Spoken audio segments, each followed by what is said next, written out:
கோவில் ஸ்டைல் புளி சாதம் டெய்லியும் சாப்பிட்லாம் இந்த புளிக்காய்ச்சல் இருந்தால். ஃபஸ்ட்டு 2 நெல்லிக்காய் சைஸ் புளி எடுத்துகிட்டு மஞ்சத்தூள் அண்ட் கல்லுப்பு போட்டு நல்லா கரைச்சி வச்சுருங்க.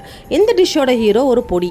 அதுக்கு 8 காஞ்ச மிளகா, 2 ஸ்பூன் கடலைப்பருப்பு, 3/4 ஸ்பூன் வெந்தயம் அண்ட் 6 ஸ்பூன் கொரியாண்டர் சீட்ஸ் போட்டு தனித்தனியாக வறுத்து எடுத்துக்கோங்க. நல்லா ஆறணுன்னு பொடி பண்ணி வச்சுருங்க. அடுத்து ஒரு பேனில் கொஞ்சம் நிறையாவே நல்லெண்ணெய் ஆட் பண்ணிக்கோங்க. அதில் 1 ஸ்பூன் கடுகு, 2 கொத்து கருவேப்பிலை, 1 ஸ்பூன் பெருங்காயம், 6 காஞ்ச மிளகா சீட்ஸை ரிமூவ் பண்ணிவிட்டு அண்ட் ஃபைனலாக வேர்க்கடலை ஃபார் த ஸ்பெஷல் க்ரன்ச் போட்டு நல்லா ஃப்ரை பண்ணிடுங்க. அடுத்தது கரைச்சி வச்சுருக்க புளி தண்ணி ஆட் பண்ணி பச்சை வாசம் போகிற வரைக்கும் ஹை ஃப்ளேமில் நல்லா கொதிக்க விடுங்க.